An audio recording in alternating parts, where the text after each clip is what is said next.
लोक सेवा आयोग द्वारा आयोजित राजकीय इंटर कॉलेज प्रवक्ता परीक्षा यानी कि जीआईसी के लिए सामान्य अध्ययन और जीएस पेपर का 7वां प्रैक्टिस सेट हल करने वाले हैं। इसके पहले जीएस के कुल 6 प्रैक्टिस सेट हल कराए जा चुके हैं। यदि अभी तक आप नहीं देखे हैं तो उन सभी वीडियो को जाके चैनल के प्लेलिस्ट में देख सकते हैं। और एलटी ग्रेड एग्जाम की भी तैयारी कर रहे हैं तो उसका भी हमारे चैनल पे मॉडल पेपर कराया जा रहा है, तो उसे भी आप लोग जरूर देखिएगा। वीडियो पसंद आए लाइक शेयर करिएगा, चैनल को सब्सक्राइब नहीं किए सब्सक्राइब कर लीजिएगा, बेल आइकन को प्रेस कर लीजिएगा जिससे आने वाले अगले वीडियो का नोटिफिकेशन आपको पहले मिलता रहे। तो चलिए शुरू करते हैं। पहला सवाल है आज का, निम्नलिखित में से कौन अवध का अंतिम नवाब था? तो अवध का अंतिम नवाब पूछा गया है, कौन था? यहाँ पे जो सही होगा बी ऑप्शन वाजिद अली शाह। अवध का जो अंतिम नवाब था वो वाजिद अली शाह था। इसने 1847 से लेकर के 1856 तक ये अवध के नवाब रहे। तो अवध का अंतिम नवाब पूछा गया है, कौन है? वाजिद अली शाह थे। दूसरा प्रश्न है, पूर्ण स्वाधीनता का प्रस्ताव कांग्रेस के किस अधिवेशन में पारित किया गया था? तो पूर्ण स्वाधीनता का प्रस्ताव जो पारित हुआ था कांग्रेस के लाहौर अधिवेशन, जो कि 1929 में हुआ था। लाहौर अधिवेशन कब हुआ था? 1929 में हुआ था। इसी अधिवेशन में पूर्ण स्वाधीनता का प्रस्ताव पारित किया गया था। तो सी ऑप्शन इसका सही हो जाएगा। सूरत अधिवेशन 1907 में हुआ था, जहाँ पे भारतीय राष्ट्रीय कांग्रेस 2 भागों में बट गया, एक नरम दल और दूसरा गरम दल। इस सूरत अधिवेशन ये पूछा जाता है। और लखनऊ अधिवेशन जो हुआ था 1916 में, जिसकी अध्यक्षता एसी मजुमदार ने किया था। इसी अधिवेशन में आपका नरम दल और गरम दल जो है एक हो गए। मुस्लिम लीग के साथ भी भारतीय राष्ट्रीय कांग्रेस का समझौता हुआ था। किसके प्रयास से? तो बाल गंगाधर तिलक के प्रयास से। तो ये भी ध्यान रखिएगा। अगला सवाल देखते हैं, बंगाल विभाजन की घोषणा के बाद किसके नेतृत्व में मुसलमानों का एक शिष्टमंडल वायसराय लॉर्ड मिंटो से मिला था? तो यहाँ पे जो सही होगा सी विकल्प सही हो जाएगा। आगा खां के नेतृत्व में एक शिष्टमंडल वायसराय मिंटो से मिला था। कब? तो बंगाल विभाजन की घोषणा के बाद। बंगाल विभाजन कब हुआ? 1905 में। प्रभावी हुआ था ये आपका 16 अक्टूबर 1905 से बंगाल विभाजन प्रभावी हुआ था। उस समय जो गवर्नर था कौन था? लॉर्ड कर्जन था। तो यहाँ पे आगा खां के नेतृत्व में वायसराय लॉर्ड मिंटो से एक शिष्टमंडल मिला था। अगला सवाल देखते हैं, निम्नलिखित में से किस योजना को डिकी बर्ड प्लान के नाम से भी जाना जाता है? तो यहाँ पे आप देखेंगे ऑप्शन जो है वो ये ऑप्शन सही होगा, माउंट बेटन योजना। माउंट बेटन योजना को डिकी बर्ड प्लान के नाम से भी जाना जाता है। अगला सवाल है, भारत में प्रकाशित समाचार पत्र बम्बई दर्पण के संस्थापक कौन थे? तो इस समाचार पत्र यानी कि बम्बई दर्पण के जो संस्थापक थे उनका नाम था बाल शास्त्री जाम्बेकर। सी विकल्प यहाँ पे सही हो जाएगा। अगला सवाल है, प्रथम 3 आश्रम का उल्लेख किस उपनिषद में है? तो प्रथम 3 आश्रम का जो उल्लेख है वो छांदोग्य उपनिषद में है। ये ऑप्शन यहाँ पे सही हो जाएगा। अगला सवाल है, निम्नलिखित में से कौन सा भारत में सबसे बड़ा हड़प्पा कालीन स्थल है? तो भारत में सबसे बड़ा हड़प्पा कालीन स्थल जो है वो राखीगढ़ी है। और राखीगढ़ी किस राज्य में है? तो हरियाणा में है। राखीगढ़ी किस राज्य में पड़ता है? तो हरियाणा में ये पड़ता है। तो बी ऑप्शन बिल्कुल सही हो जाएगा यहाँ पे। आर्यों के मूल निवास के संबंध में किस विद्वान का मत था कि इनका मूल निवास तिब्बत था? तो यह मत था स्वामी दयानंद सरस्वती का। सी ऑप्शन यहाँ पे बिल्कुल सही हो जाएगा। अगला सवाल है, किस धर्म का यह मत है कि मोक्ष इस जीवन में भी संभव है, इसे प्राप्त करने के लिए मृत्यु आवश्यक नहीं है? तो यह बौद्ध धर्म का मत है कि मोक्ष इस जीवन में भी संभव है और इसे प्राप्त करने के लिए मृत्यु आवश्यक नहीं है। तो बी ऑप्शन बिल्कुल सही हो जाएगा यहाँ पे। अगला सवाल देखते हैं, अशोक ने किस अभिलेख में स्वयं को सम्राट कहा है? तो ऑप्शन में आप देखेंगे इसमें सी विकल्प सही हो जाएगा। अशोक ने भाब्रूगढ़ अभिलेख में स्वयं को सम्राट कहा है। सी ऑप्शन सही हो जाएगा। और दशावतार मंदिर का निर्माण किस काल में हुआ था? बहुत ही महत्वपूर्ण प्रश्न है, हमेशा यूपी पीसीएस में भी ये सवाल कई बार पूछा गया है। तो दशावतार मंदिर का निर्माण पूछा गया है किस काल में हुआ था? गुप्त काल में। ये ऑप्शन सही हो जाएगा। यह मंदिर कहाँ पे है? तो देवगढ़ में है। देवगढ़ ये कहाँ पे है? उत्तर प्रदेश में। उत्तर प्रदेश में है। तो ये विकल्प सही हो जाएगा। दशावतार मंदिर गुप्त काल में इसका निर्माण करवाया गया था। अगला सवाल है, प्रसिद्ध शासक अमोघवर्ष द्वारा कविराज मार्ग की रचना किस भाषा में की गई थी? तो ये रचना कन्नड़ भाषा में किया गया था। यहाँ पे डी विकल्प सही हो जाएगा। दिल्ली सल्तनत के किस शासक ने शुद्ध अरबी सिक्के चलाए थे? तो शुद्ध अरबी के सिक्के जो चलाए गए थे वो इल्तुतमिश के द्वारा चलाया गया था। डी विकल्प सही हो जाएगा। और इल्तुतमिश को दिल्ली सल्तनत का वास्तविक संस्थापक भी बोला जाता है। यदि क्वेश्चन पूछा है आपसे दिल्ली सल्तनत का वास्तविक संस्थापक कौन है, तो इल्तुतमिश को माना जाता है। डी ऑप्शन सही हो जाएगा। इसने शुद्ध अरबी सिक्के चलाए थे। अगला प्रश्न है, निम्नलिखित में से किसने महाद्वीपीय विस्थापन का सिद्धांत दिया था? तो महाद्वीपीय विस्थापन का सिद्धांत अल्फ्रेड वेगनर के द्वारा दिया गया है। यहाँ पे बी विकल्प सही हो जाएगा। म्यांमार के साथ कितने भारतीय राज्य सीमा साझा करते हैं? तो म्यांमार के साथ पूछा गया इसमें कितने भारत के राज्य वो सीमा साझा करते हैं? तो 4 राज्य सीमा साझा करते हैं म्यांमार के साथ। कौन कौन से हैं? तो अरुणाचल प्रदेश है। अरुणाचल प्रदेश सीमा साझा करता है। अरुणाचल प्रदेश के बाद आपका नागालैंड भी म्यांमार के साथ सीमा साझा करता है। नागालैंड के बाद मणिपुर भी है। मणिपुर भी सीमा साझा करता है म्यांमार के साथ। और मणिपुर के बाद मिजोरम। तो ये 4 राज्य हैं जो म्यांमार के साथ सीमा साझा करते हैं। यहाँ पे आप देख सकते हैं। तो बी ऑप्शन बिल्कुल सही हो जाएगा। अगला सवाल है, जोहार घाटी किस भारतीय राज्य में स्थित है? तो जोहार घाटी आप देखेंगे इसमें आपका बी विकल्प सही हो जाएगा। उत्तराखंड में है। जोहार घाटी किस राज्य में है? तो ये उत्तराखंड में स्थित है। अगला प्रश्न है, निम्नलिखित में से किस प्रकार की नदियों में जल ग्रहण की क्षमता कम होती है? तो प्रायद्वीपीय नदियों में जल ग्रहण की क्षमता कम होती है।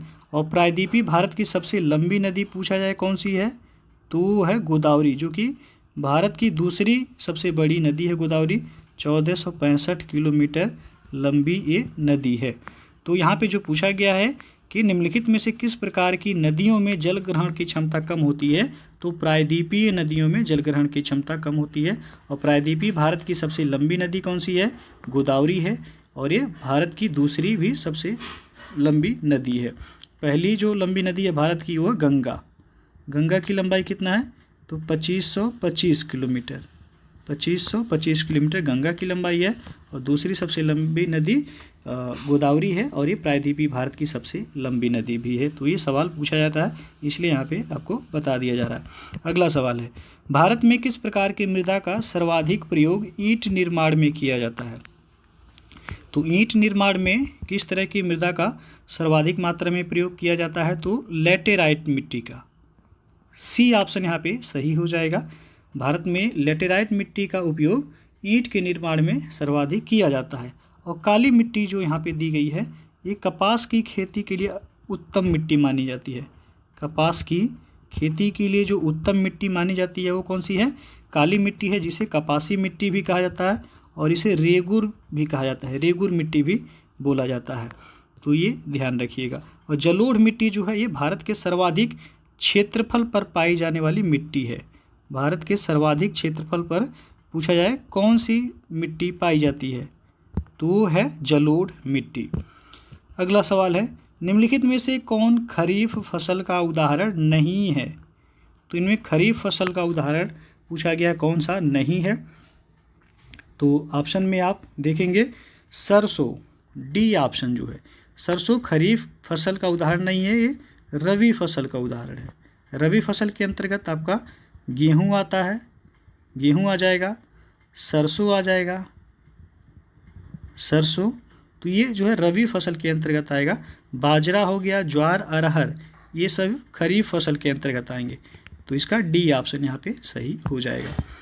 अगला सवाल है, कोल इंडिया लिमिटेड की स्थापना किस वर्ष की गई? तो कोल इंडिया लिमिटेड की स्थापना 1975 में किया गया था। सी ऑप्शन बिल्कुल सही हो जाएगा। केंद्र राज्य संबंधों पर गठित यम पुंछी आयोग का गठन किस वर्ष किया गया था? तो केंद्र राज्य संबंधों पर गठित, ये भी सवाल पूछा जाएगा कि यम पुंछी आयोग किससे संबंधित है? तो केंद्र राज्य संबंध से संबंधित ये आयोग है। तो इसका गठन पूछा गया किस वर्ष किया गया था? 2007 में। सी विकल्प यहाँ पे सही हो जाएगा। सरकारिया आयोग एक पूछा जाता है, सरकारिया आयोग का संबंध किससे है? तो ये भी आपका केंद्र राज्य संबंधों से है, केंद्र राज्य संबंधों से है सरकारिया आयोग का संबंध। यहाँ पे पुंछी आयोग पूछा गया है, 2007 में इसकी स्थापना, इसका गठन किया गया था। अगला सवाल है, भारतीय संविधान के किस अनुच्छेद के तहत राष्ट्रपति राज्यपाल की नियुक्ति करता है? तो ये पूछा गया है आपसे, किस अनुच्छेद के तहत राष्ट्रपति जो है वो राज्यपाल की नियुक्ति करते हैं? अनुच्छेद 155 के तहत। बी विकल्प यहाँ पे सही हो जाएगा। एक सवाल और पूछा जा सकता है कि राज्यपाल की नियुक्ति किसके द्वारा किया जाता है? तो राष्ट्रपति के द्वारा किया जाता है। और यहाँ पे अनुच्छेद पूछा गया किस अनुच्छेद के तहत? तो अनुच्छेद 155 के तहत। यहाँ पे बी ऑप्शन बिल्कुल सही हो जाएगा। अगला सवाल देखते हैं, दोनों सदनों की संयुक्त बैठक की अध्यक्षता निम्नलिखित में कौन करता है? बहुत ही महत्वपूर्ण सवाल है, हमेशा यहाँ से क्वेश्चन बनते हैं। तो दोनों सदनों की संयुक्त बैठक की अध्यक्षता जो करते हैं वो लोकसभा अध्यक्ष करते हैं। बी ऑप्शन सही हो जाएगा। और दोनों सदनों की संयुक्त बैठक को कौन आहूत करता है, यानी कि बुलाता कौन है? तो जब ये पूछा है आहूत कौन करता है, तो राष्ट्रपति करता है। आहूत हो गया और भंग, आहूत करना और भंग करना कौन करता है? राष्ट्रपति। लेकिन अध्यक्षता कौन करता है? लोकसभा अध्यक्ष। तो अध्यक्षता पूछा गया है, बी विकल्प इसलिए यहाँ पे सही हो जाएगा।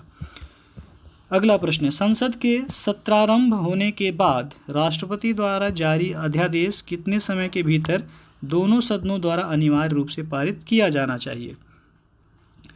तो ये 6 सप्ताह के अंदर। बी ऑप्शन यहाँ पे बिल्कुल सही हो जाएगा। अगला प्रश्न देखते हैं, भारतीय संविधान में संसदीय विशेषाधिकार किस देश के संविधान से लिया गया है? तो संसदीय विशेषाधिकार जो लिया गया ऑस्ट्रेलिया के संविधान से लिया गया है। और यहाँ से आपका समवर्ती सूची भी ली गई है ऑस्ट्रेलिया के संविधान से। और क्या लिया गया है? तो समवर्ती सूची भी यहीं से ली गई है, संसदीय विशेषाधिकार भी यहीं से लिया गया है। आयरलैंड से नीति निर्देशक तत्व लिया गया है। नीति निर्देशक तत्व किस देश के संविधान से लिया गया है? तो आयरलैंड के संविधान से लिया गया है। कनाडा से लिया गया संघात्मक व्यवस्था। संघात्मक व्यवस्था किस देश के संविधान से लिया गया है? तो ये कनाडा से लिया गया है। तो ये ध्यान में रखिएगा। अगला सवाल देखते हैं, किस अधिनियम के अंतर्गत प्रांतीय विषयों को 2 उपवर्गों आरक्षित तथा हस्तांतरित में विभाजित किया गया? तो ये विभाजित किया गया था भारतीय परिषद अधिनियम 1919 के तहत। डी विकल्प यहाँ पे सही हो जाएगा। भारतीय परिषद अधिनियम 1919 के अंतर्गत प्रांतीय विषयों को 2 भागों में विभाजित किया गया, एक तो आरक्षित श्रेणी और दूसरा हस्तांतरित श्रेणी में। अगला सवाल है, किस स्तंभ शिलालेख में समुद्रगुप्त की उपलब्धियां अभिलिखित की गई हैं जो अपनी विजय के लिए नेपोलियन ऑफ इंडिया के नाम से भी जाने जाते थे? तो नेपोलियन ऑफ इंडिया के नाम से कौन जाना जाता है? समुद्रगुप्त जाने जाते हैं। तो यहाँ पे पूछा गया है वो कौन सा, किस स्तंभ शिलालेख में उनकी उपलब्धियां अभिलिखित की गई हैं? तो ये शिलालेख है इलाहाबाद स्तंभ। यहाँ पे डी ऑप्शन सही हो जाएगा। अगला सवाल देखते हैं, भारतीय संविधान की प्रस्तावना में भारत को किस रूप में घोषित किया गया है? तो प्रस्तावना में देखेंगे आप, भारत को एक सार्वभौम समाजवादी धर्मनिरपेक्ष प्रजातांत्रिक गणतंत्र के रूप में घोषित किया गया है। यहाँ पे सी ऑप्शन बिल्कुल सही हो जाएगा। अगला सवाल है, निम्नलिखित में से कौन सा मूलभूत अधिकार नहीं है? तो मूलभूत अधिकार इसमें आप देखेंगे कौन सा नहीं है। संवैधानिक प्रतिकार का अधिकार ये मूलभूत अधिकार है। शांतिपूर्ण तरीके से एकत्र होने का अधिकार भी मूल अधिकार के अंतर्गत आएगा। देश भर में आज़ादी के साथ आने जाने का अधिकार भी ये मूल अधिकार के तहत आएगा। और कुछ दशाओं में काम, शिक्षा और लोक सहायता पाने का अधिकार ये आपका मूल अधिकार के अंतर्गत नहीं आएगा। डी ऑप्शन यहाँ पे बिल्कुल सही हो जाएगा। अगला सवाल है, भारत के नियंत्रक एवं महालेखा परीक्षक से संबंधित उपबंधों का वर्णन संविधान के किस भाग में है? तो ये भाग 5, बी विकल्प यहाँ पे सही हो जाएगा। भाग 5 और भाग 5 के अध्याय 5 में इसका वर्णन है, भाग 5 के अंतर्गत और अध्याय 5 के अंतर्गत। और भाग 5 जो कि अनुच्छेद पूछा जाएगा तो 148 से 151 तक भारत के नियंत्रक एवं महालेखा परीक्षक से ये संबंधित है। तो भाग पूछा गया यहाँ पे, भाग 5 सही हो जाएगा, बी विकल्प सही है यहाँ पे। अगला सवाल देखते हैं, प्रथम राजभाषा आयोग का गठन किस वर्ष किया गया था? तो प्रथम राजभाषा आयोग का जो गठन किया गया था 1955 में किया गया था, सी विकल्प यहाँ पे सही हो जाएगा। डॉक्टर राजेंद्र प्रसाद की अध्यक्षता में प्रथम राजभाषा आयोग का गठन किया गया था और ये अनुच्छेद 344 के अंतर्गत, किस अनुच्छेद के तहत? तो अनुच्छेद 344 के तहत। यहाँ पे सी विकल्प बिल्कुल सही हो जाएगा। और उस समय प्रथम राजभाषा आयोग के अध्यक्ष कौन थे? तो बीजी खेर थे। बीजी खेर ये प्रथम राजभाषा आयोग के अध्यक्ष थे। तो यदि सवाल पूछा जाए कभी भी कि प्रथम राजभाषा आयोग के अध्यक्ष कौन थे? बीजी खेर थे। और प्रथम राजभाषा आयोग का गठन किस वर्ष हुआ? 1955 में। उस समय जो राष्ट्रपति थे डॉक्टर राजेंद्र प्रसाद थे। अगला सवाल देखते हैं, समाचार पत्र निम्नलिखित में से किस सूची के अंतर्गत आते हैं?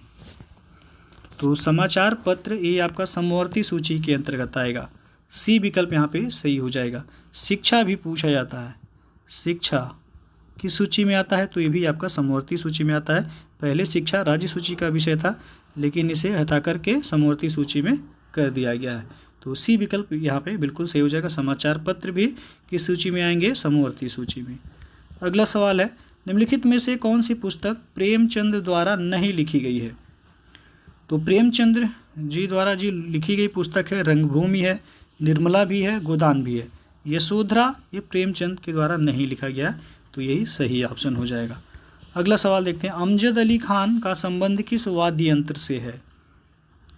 तो अमजद अली खान का संबंध सरोद वादन से है। यहाँ पे डी ऑप्शन सही हो जाएगा। अगला प्रश्न है, ग्रे बुक किस देश का सरकारी रिपोर्ट या प्रकाशन दस्तावेज है? तो ग्रे बुक जो है ये जापान और बेल्जियम, यानी कि डी ऑप्शन सही हो जाएगा। जापान और बेल्जियम का जो है सरकारी रिपोर्ट या कह सकते हैं प्रकाशन दस्तावेज है ग्रे बुक, डी विकल्प सही हो जाएगा इसका। अगला सवाल है, भारतीय वन प्रबंधन संस्थान, ध्यान दीजिएगा यहाँ पे भारतीय वन प्रबंधन संस्थान पूछा गया है, इसका मुख्यालय कहाँ स्थित है? तो जब भी प्रबंधन लग जाए तो भोपाल, डी ऑप्शन यहाँ पे सही हो जाएगा। और भारतीय वन अनुसंधान संस्थान पूछा जाए तब आपका देहरादून आप सही करेंगे। तो वन अनुसंधान संस्थान केवल पूछा जाएगा आपसे, तब कहाँ आप सही करेंगे? देहरादून। वन अनुसंधान संस्थान ये कहाँ पे है? तो देहरादून में है, लेकिन यहाँ पे भारतीय वन प्रबंधन संस्थान पूछा गया है, तो इसका मुख्यालय भोपाल में है, मध्य प्रदेश के भोपाल में। तो डी ऑप्शन इसका सही हो जाएगा। अगला सवाल देखते हैं, नई विज्ञान एवं प्रौद्योगिकी नीति को किस वर्ष लागू किया गया था? तो 2003 में लागू किया गया था। यहाँ पे डी ऑप्शन बिल्कुल सही हो जाएगा। नई विज्ञान एवं प्रौद्योगिकी नीति पूछा गया है, तो 2003 में ये लागू किया गया था। अगला प्रश्न है, 6 प्रमुख बैंकों का राष्ट्रीयकरण किस पंचवर्षीय योजना के दौरान किया गया था? तो जो पहले जो राष्ट्रीयकरण हुआ था वो 14 बैंकों का हुआ था। सबसे पहले 14 बैंकों का राष्ट्रीयकरण हुआ था, ये 1969 में इंदिरा गांधी के समय में। लेकिन यहाँ पे पूछा गया है 6 प्रमुख बैंकों का, तो ये प्रथम चरण में 14 बैंकों का राष्ट्रीयकरण हुआ और द्वितीय चरण में 6 प्रमुख बैंकों का राष्ट्रीयकरण किया गया। यहाँ पे किस पंचवर्षीय योजना में पूछा है? तो 1980 में किया गया था। तो पंचवर्षीय योजना जो होगा 7वीं पंचवर्षीय योजना, यानी कि डी ऑप्शन यहाँ पे सही हो जाएगा। और जो प्रथम चरण के तहत 14 बैंकों का राष्ट्रीयकरण किया गया था वो चतुर्थ पंचवर्षीय योजना के अंतर्गत किया गया था, चतुर्थ पंचवर्षीय योजना में वो आता था। और यहाँ पे डी ऑप्शन सही होगा, 7वीं पंचवर्षीय योजना, जो कि 6 बैंकों का राष्ट्रीयकरण हुआ था 1980 में। अगला सवाल है, भारत में योजना आयोग का गठन किस समिति के सिफारिश पर किया गया था? तो भारत में योजना आयोग का गठन केसी नियोगी समिति के सिफारिश पर किया गया था। ये ऑप्शन यहाँ पे सही हो जाएगा। और योजना आयोग का नाम अब बदल करके क्या कर दिया गया है? नीति आयोग। योजना आयोग का नाम बदल कर क्या कर दिया गया है? नीति आयोग। तो ये कब किया गया? 1 जनवरी 2015 को। 1 जनवरी 2015 से योजना आयोग का नाम बदल करके नीति आयोग किया गया। यहाँ पे पूछा है योजना आयोग का गठन किस समिति के सिफारिश पर किया गया था? केसी नियोगी समिति के सिफारिश पर किया गया था। ये विकल्प सही है यहाँ पे। अगला और अंतिम सवाल है यह, निम्नलिखित में से कौन अप्रत्यक्ष यानी कि इनडायरेक्ट टैक्स के उदाहरण हैं? अप्रत्यक्ष कर के उदाहरण पूछा गया, इनमें से कौन सा है? तो सेवा कर, सर्विस टैक्स, सीमा शुल्क, बिक्री कर, ये तीनों ही इनडायरेक्ट टैक्स यानी कि अप्रत्यक्ष कर के उदाहरण है। तो प्रयुक्त सभी, डी ऑप्शन इसका सही हो जाएगा। तो दोस्तों ये था आपका आज का 7वां प्रैक्टिस सेट जीआईसी प्रवक्ता यानी कि राजकीय इंटर कॉलेज प्रवक्ता परीक्षा के लिए। जैसा कि आपको पता ही होगा कि 40 क्वेश्चन जीएस में पूछे जाने हैं जो सभी के लिए कॉमन होगा। बाकी 80 क्वेश्चन जो सब्जेक्ट से पूछा जाएगा, वो जिनका जो सब्जेक्ट होगा अलग अलग क्वेश्चन पूछे जाएंगे। लेकिन जो जीएस वाला पार्ट है जिसमें 40 क्वेश्चन पूछा जाना है, वो सभी के लिए कॉमन होगा। तो ये वीडियो आपको अच्छा लगा हो तो लाइक शेयर कर दीजिएगा। चैनल को सब्सक्राइब नहीं किए हैं तो सब्सक्राइब कर लीजिएगा, बेल आइकन को प्रेस कर लीजिएगा, जिससे आने वाले अगले वीडियो का नोटिफिकेशन आपको पहले मिलता रहे। तो वीडियो को पूरा देखने के लिए बहुत बहुत धन्यवाद।